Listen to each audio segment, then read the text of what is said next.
The deep space research vessel Endeavour drifted silently through the uncharted system. Dr. Alan Carter stood at the observation deck, his eyes fixed on the stars beyond the reinforced glass. For 6 months, the crew had been mapping this distant corner of space, and Alan was growing restless. As the ship's lead xenobiologist, he had joined the mission hoping to discover new life forms. So far, they had found only barren planets and lifeless moons. "Dr. Carter, you should get some rest," said Commander Lisa Wells as she approached from behind. Her footsteps echoed in the empty observation deck. "I was just about to," Alan lied. "Sleep had been difficult lately. Any updates from the probe we sent to the fourth planet?" Lisa shook her head. "Nothing exciting. Just rocks and dust." She paused, studying the tired lines on Alan's face. "But there is something else."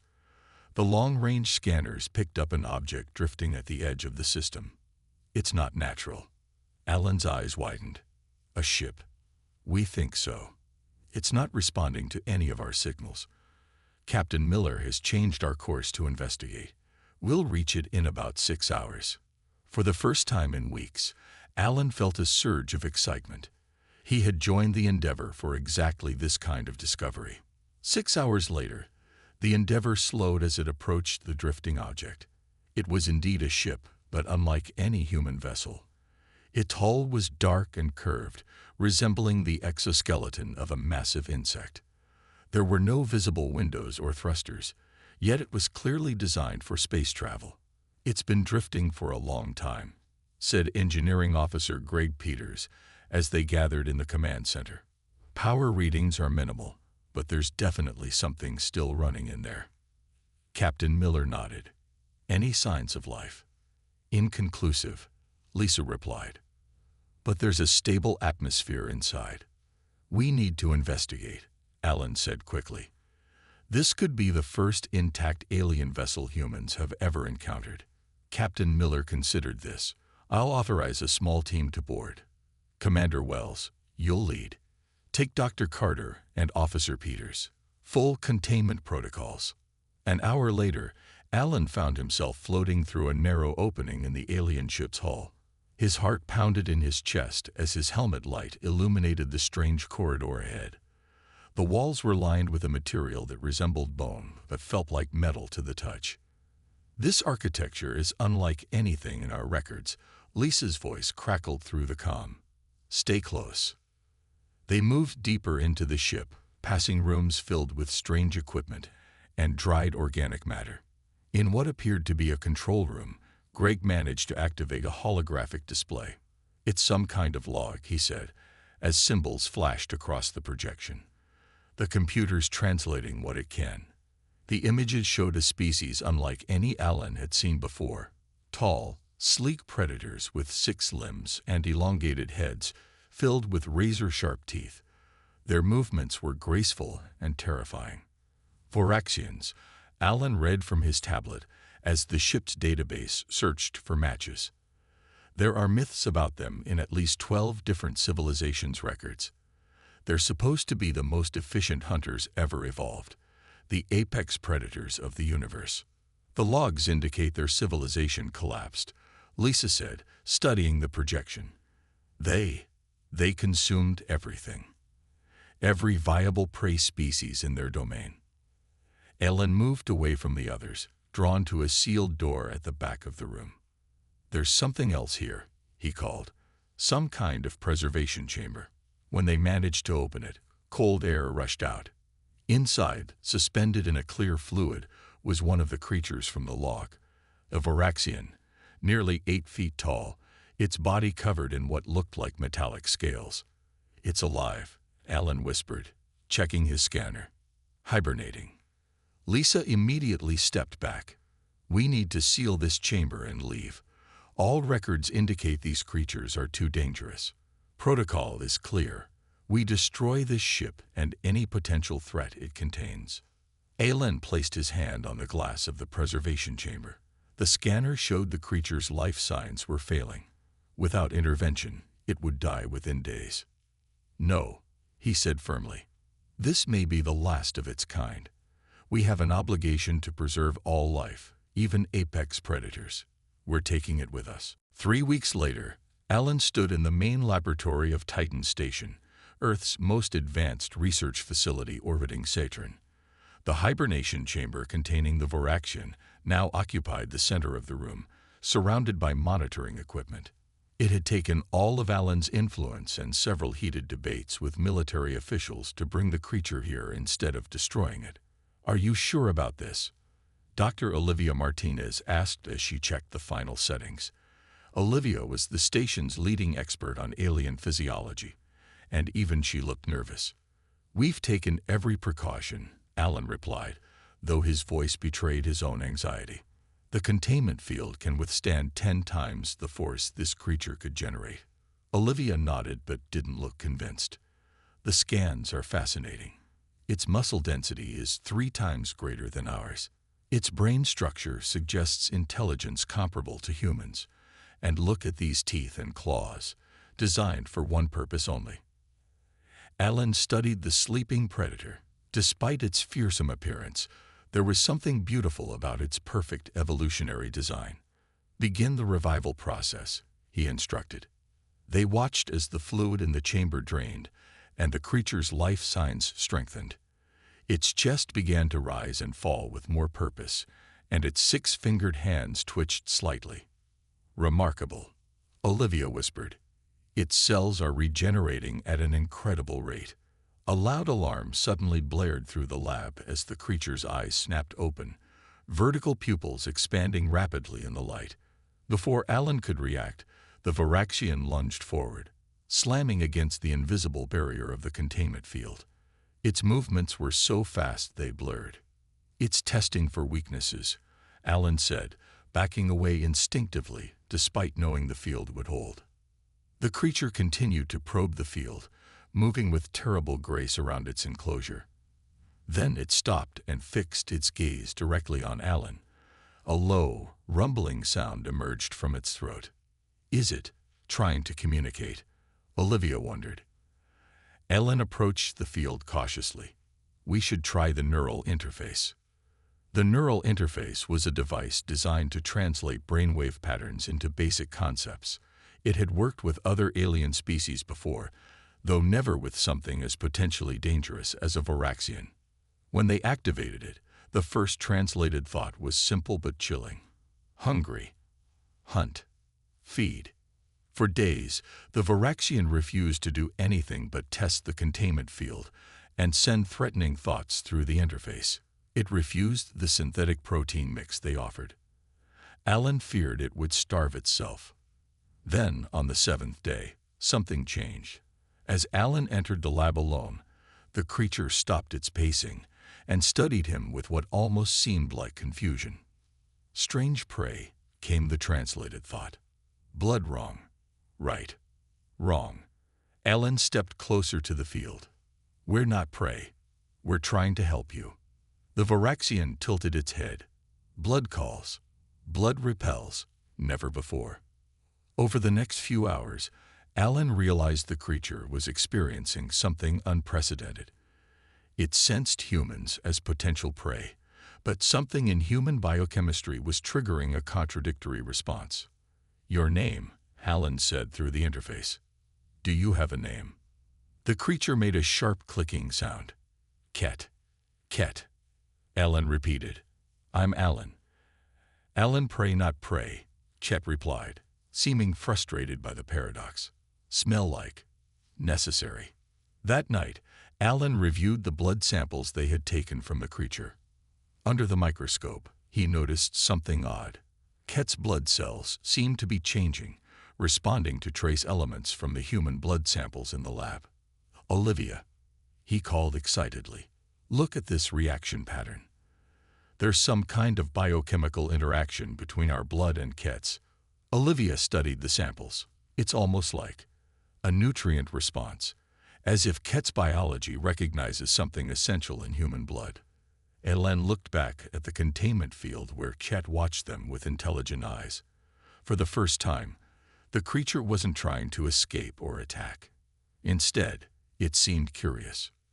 What if the most feared predators in the universe can't survive without humans? Alan whispered. What if that's why their civilization collapsed? Through the neural interface, Ket sent a new message. Learn. Need understand Alan, not prey. Different hunger now. 2 months passed quickly. Alan and Olivia spent every day studying Ket and the strange connection between Varaxian and human biology.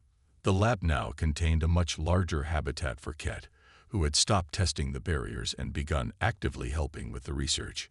Look at these results, Alan said one morning, pointing to his screen.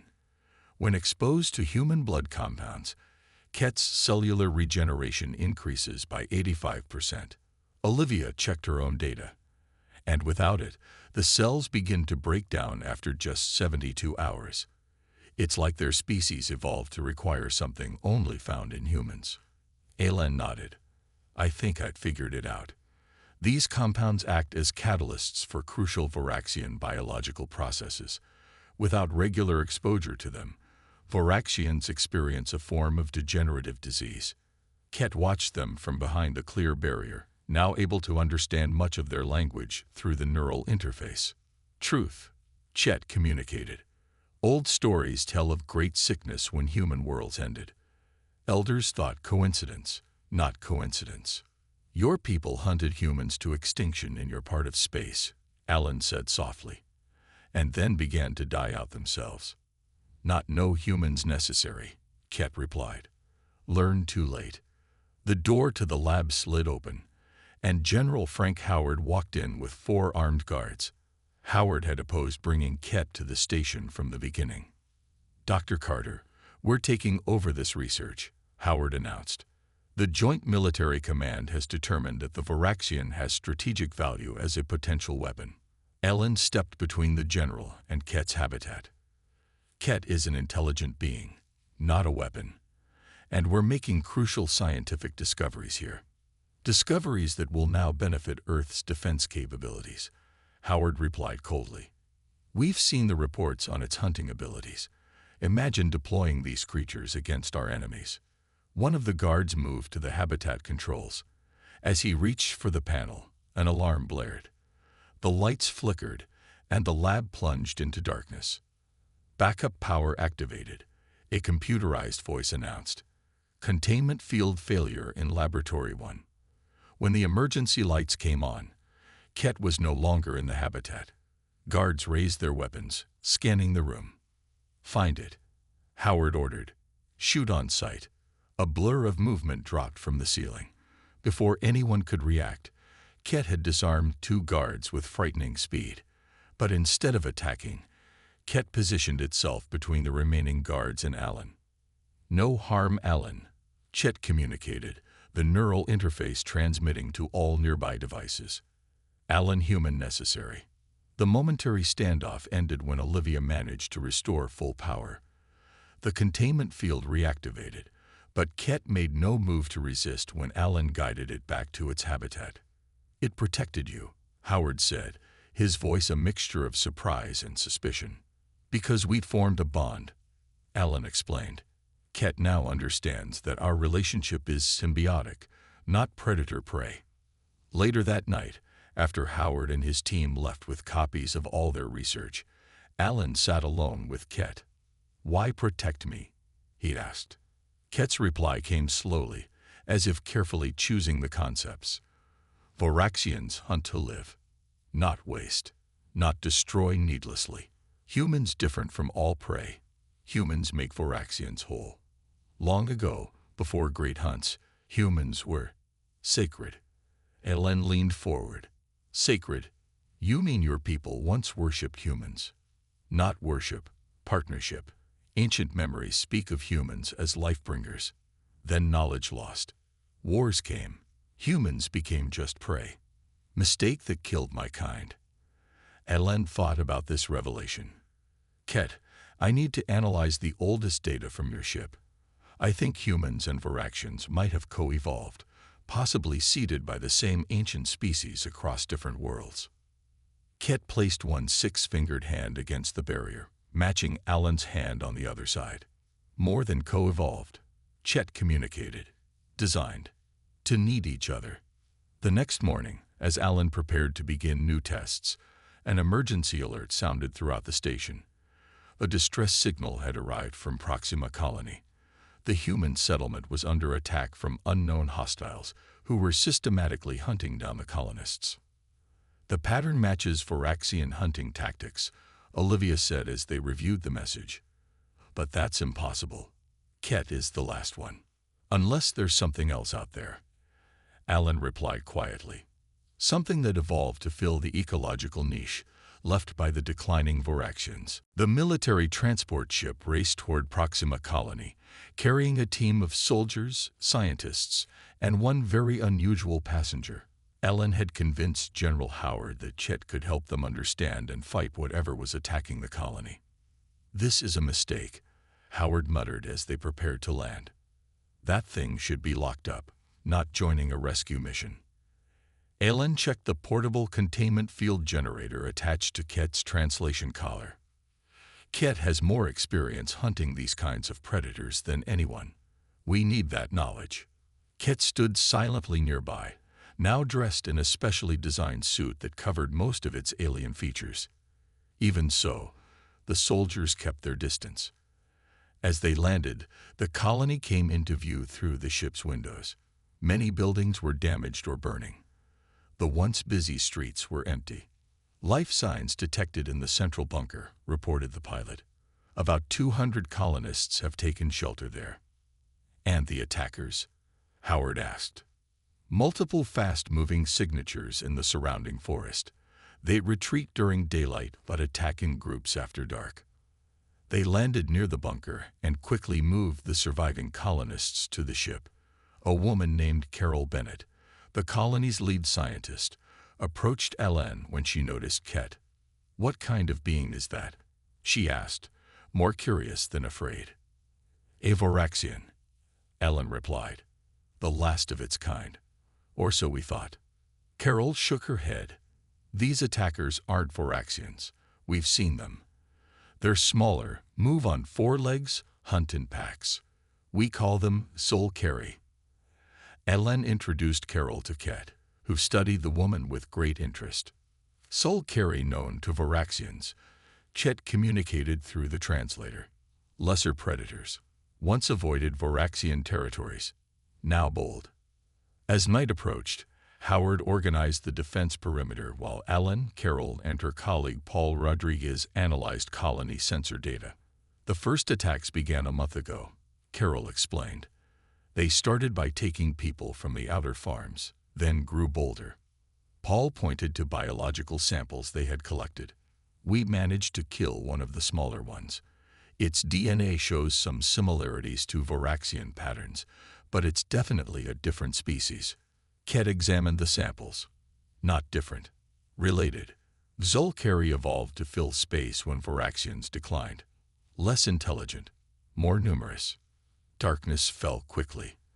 The sensors began to show movement at the edge of the forest. "They're coming," Howard called over the radio. "At least 30 of them, approaching from the north." Ellen rushed to a viewpoint with Ket. Through night vision equipment, he could see the shapes moving through the trees. They were wolf-sized creatures with 6 legs and elongated heads, moving with frightening coordination. "They hunt like a single mind," Alan observed. Ket made a clicking sound of agreement. "Pack mind. Efficient, but predictable." The creatures suddenly charged the perimeter. The soldiers opened fire, but the soul carry moved with incredible speed, dodging and weaving. 3 of them broke through the line and raced toward the scientists. Without hesitation, Ket disabled its containment field and leaped to intercept them. What followed was a blur of violence. Ket moved even faster than the soul carry, fighting with precision that made the other predators seem clumsy. When it was over, the soul carry retreated, leaving their dead behind. Ket stood protectively near Alan, Carol, and Paul. "You defended us," Carol said in amazement.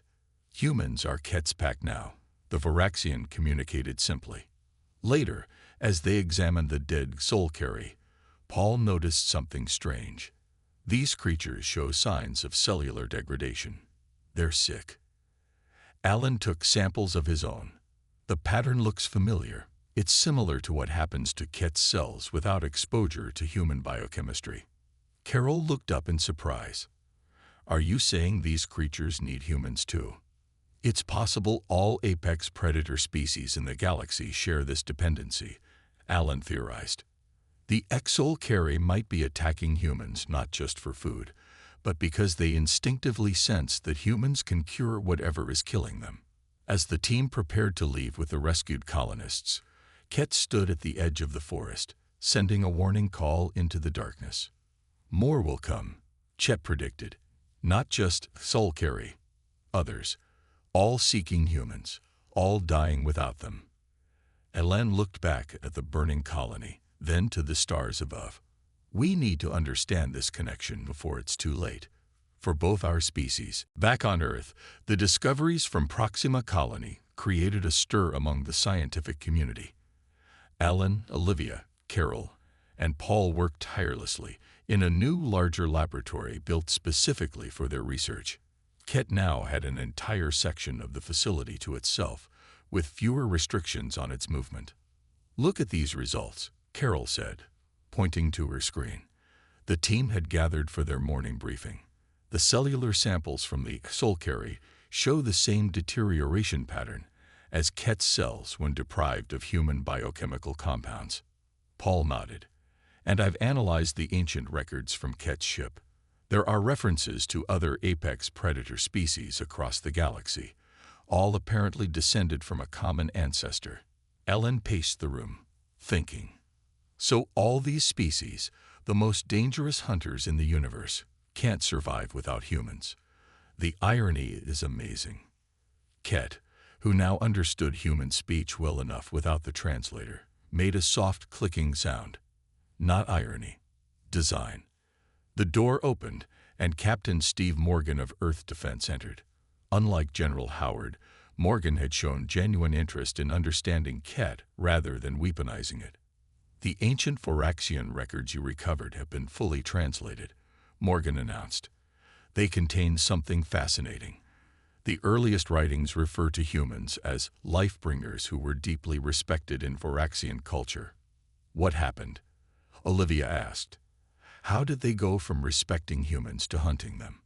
Morgan displayed holographic images of the translated text. A great war, about 20,000 years ago. Much knowledge was lost.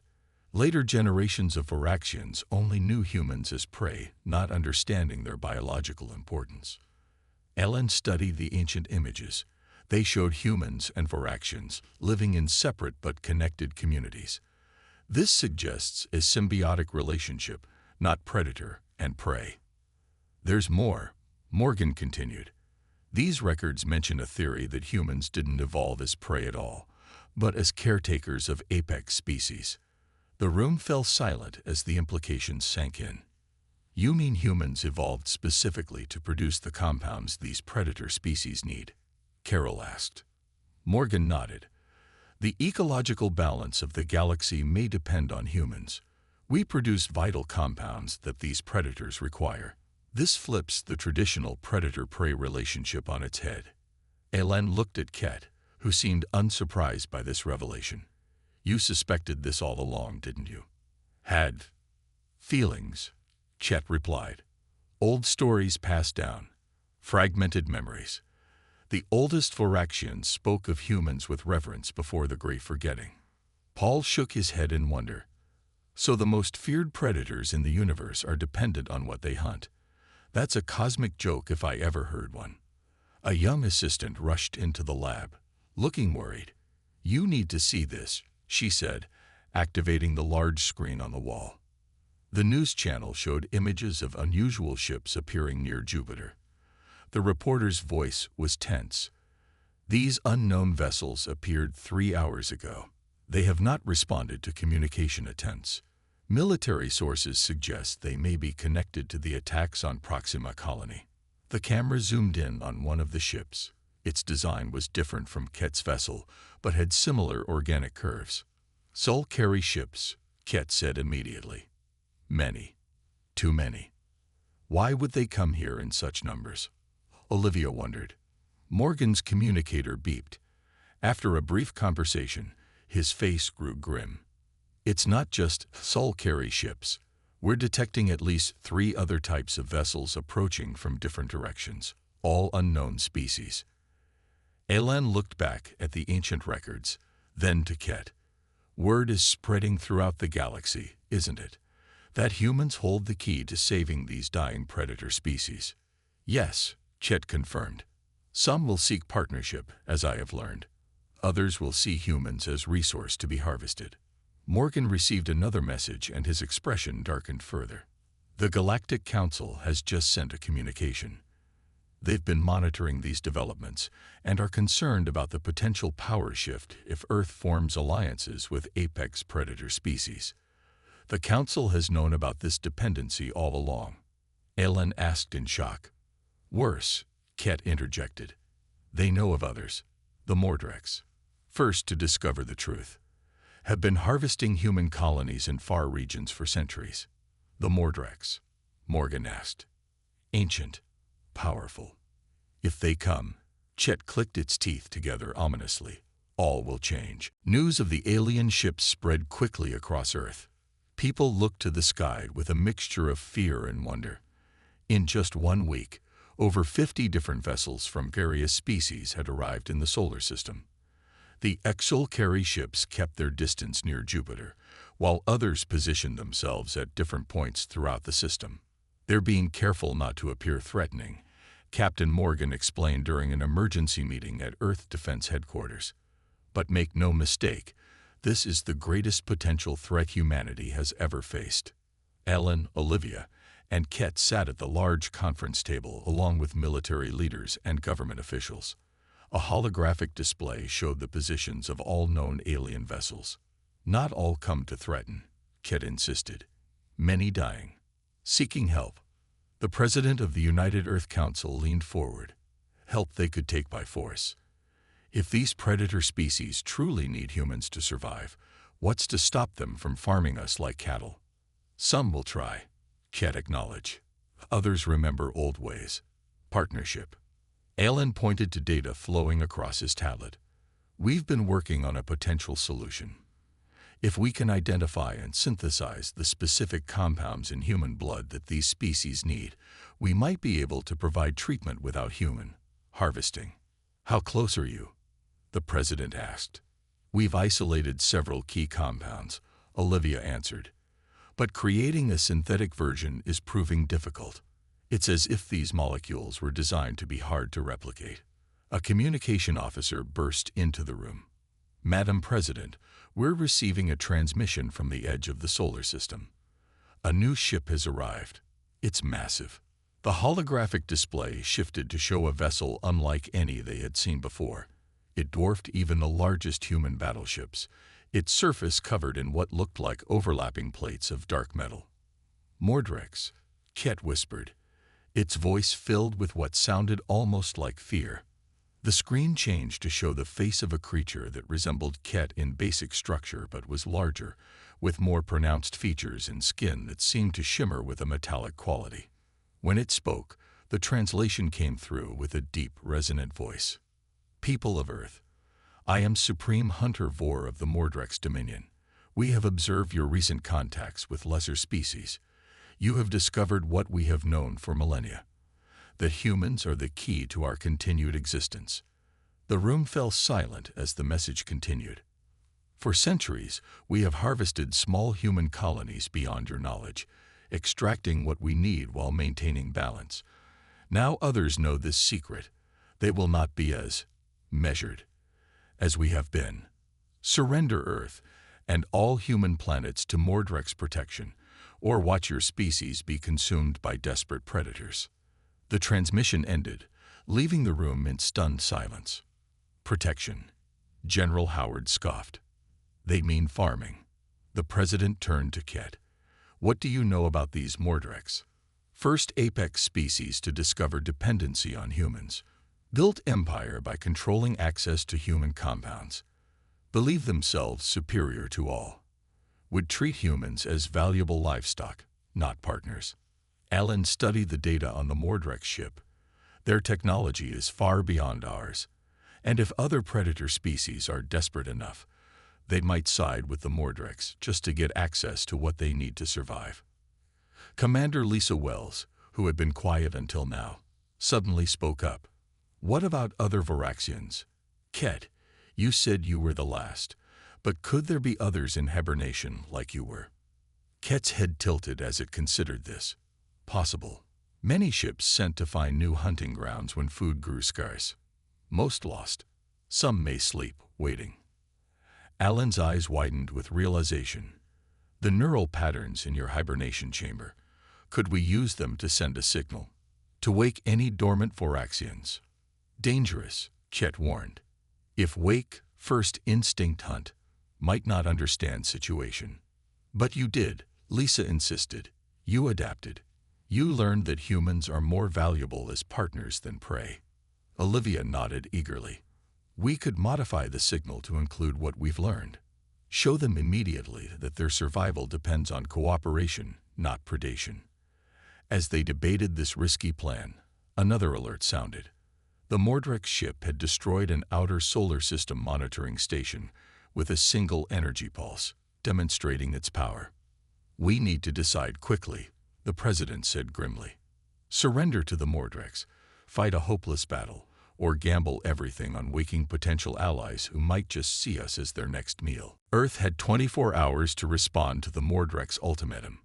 In a secure facility beneath the Himalayan mountains, Alan, Olivia, and a team of engineers worked frantically to modify a deep space transmitter.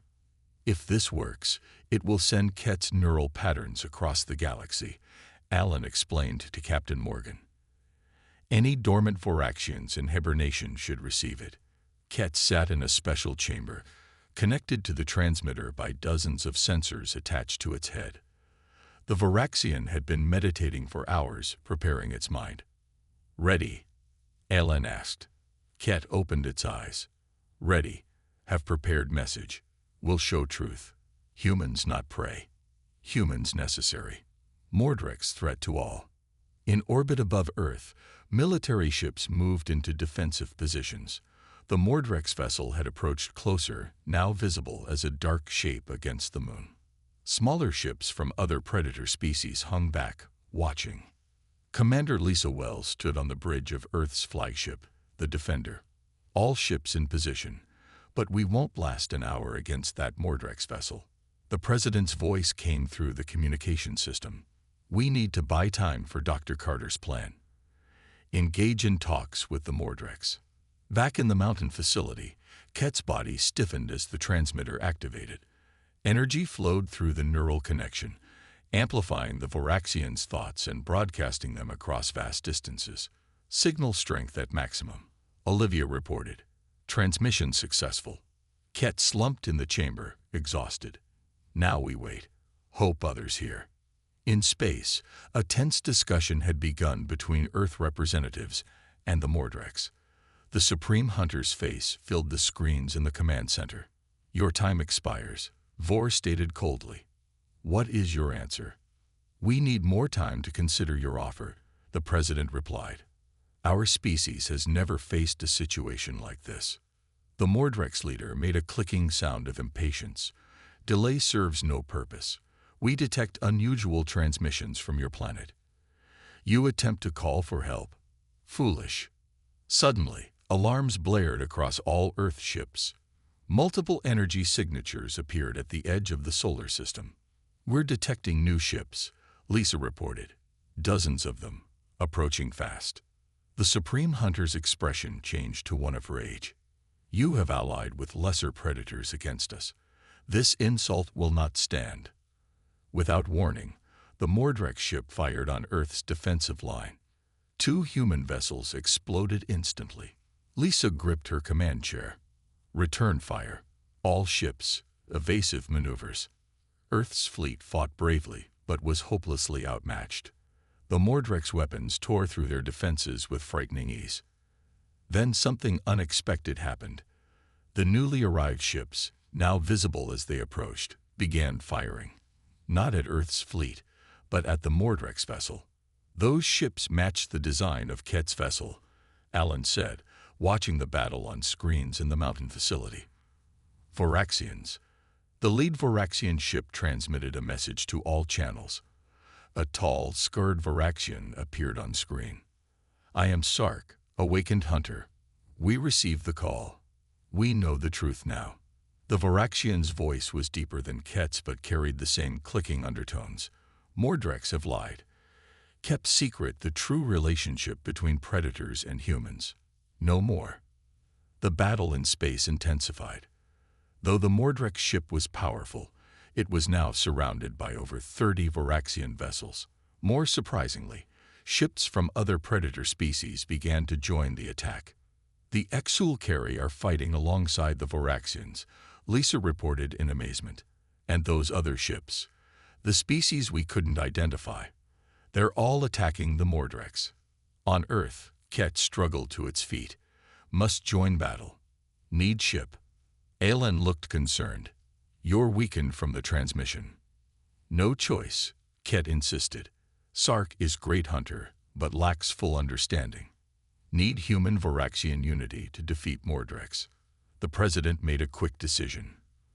"Prepare a shuttle for Dr. Carter and the Voraxian. If there's any chance of turning this battle, we must take it." As they rushed to the landing pad, Alan asked, "How many Voraxians do you think answered the call?" Ket looked up at the sky, where flashes of battle were visible even in daylight. "Many, but not just Voraxians now. All apex predators united by truth. For first time in galaxy history, all hunters fight together. For humans." The shuttle carrying Alan and Ket raced toward the battle above Earth. Through the viewport, Alan watched in awe as ships from species that had been enemies for millennia fought side by side against the massive Mordrex vessel. "The Mordrex ship is taking heavy damage," the pilot reported, "but it's still returning fire. 3 Voraxian ships destroyed in the last 5 minutes." Ket studied the battle with experienced eyes. Mordrex vessel has weak point at rear central node, hidden by armor plates. If hit there, systems fail. They docked with Sark's command ship in the middle of the chaos. As they hurried through the corridors, Alan was struck by how different this vessel was from Ket's abandoned ship. This one hummed with life and purpose. Sark greeted them in the command center. The leader stood a full head taller than Ket, with battle scars across his metallic scales. "The Awakened One," Sark said, bowing slightly to Ket. Then he turned to Alan with curious eyes. "And the human who shares truth. Many doubted your message. Then Mordrex attacked. Doubt ended. How many responded to our call?" Alan asked. 42 Voraxian ships, 17 soul carry packs, 9 other predator groups," Sark replied. "All dying without humans. All lied to by Mordrex for centuries." A nearby screen showed the Mordrex ship spinning to avoid fire from multiple directions. Though damaged, it was still deadly. As they watched, it destroyed 2 more Allied ships with a single energy beam. "We are stronger together, but still losing," Sark admitted. "Mordrex technology too advanced." Ket moved to a control panel and began entering commands. Not just technology. Knowledge. They have used human compounds for centuries, have evolved beyond need for direct contact with humans. Alan studied the battle data. "The Mordrex ship is protecting that rear section," Ket mentioned. "If we could get a small, fast ship close enough." Sark made a gesture of respect. "My fastest hunter ship stands ready. But Mordrex sensors will detect approach." "Not if sufficiently distracted," Ket suggested. A plan formed quickly. All Allied ships would concentrate fire on the front of the Mordrex vessel, while a small craft carried a powerful explosive to the vulnerable rear section. Ket insisted on piloting the mission. "Too dangerous," Alan argued. "Let me go with you." "Need human to complete circuit," Ket agreed, surprising everyone. As they prepared to leave, Olivia contacted them from Earth. Her face appeared on the screen, excited despite the battle raging overhead. "Ellen, we've done it. We've created a partial synthetic substitute for human biochemistry. It won't completely eliminate the dependency, but it will reduce it significantly. No more need for harvesting humans. This news spread quickly among the Allied ships, strengthening their resolve. The future could hold partnership instead of predation. The small attack craft launched from Sark's ship as all Allied vessels concentrated their fire on the front of the Mordrek's ship. Alan and Ket piloted toward the vulnerable spot, dodging debris and enemy fire. "Mordrek's detecting us," Ket reported. Turning weapons. A blast hit their ship, damaging one engine. They spun out of control, still heading toward the target, but now too fast. "We'll crash into it," Alan realized. Ket looked at Alan with what seemed almost like a smile. Trust between predator and human. Full circle now. In the final seconds, Ket protected Alan with its body as they crashed into the Mordrek's ship. The explosion tore through the vessel's critical systems. The massive ship shuddered, then went dark as its power failed. 3 days later, Alan woke in a medical bay on Earth. His injuries were severe but not life-threatening. The first face he saw was Olivia's. "Did we win?" he asked. "More than that," she replied. "The Mordrek survivors surrendered. The Alliance is holding. Representatives from 12 predator species are meeting with human leaders right now, forming what they're calling the Symbiotic Accord." "And Ket?" Olivia smiled. "Voraxian biology is remarkably resilient. Ket is recovering in the next room, already planning your next adventure together." 1 month later, Alan stood with Ket on the observation deck of a new ship, the Harmony. It was the first vessel built jointly by humans and Voraxians, designed for exploration rather than hunting or war. "Ready to find more lost predator civilizations?" Alan asked. Ket looked out at the stars. "Ready to bring balance. Predator and prey. Hunter and keeper." The Harmony's engines powered up, carrying the most unlikely of partnerships into the depths of space. Behind them, Earth and its new allies began building a future where the galaxy's most dangerous killers would find a better purpose as protectors of the humans they once hunted.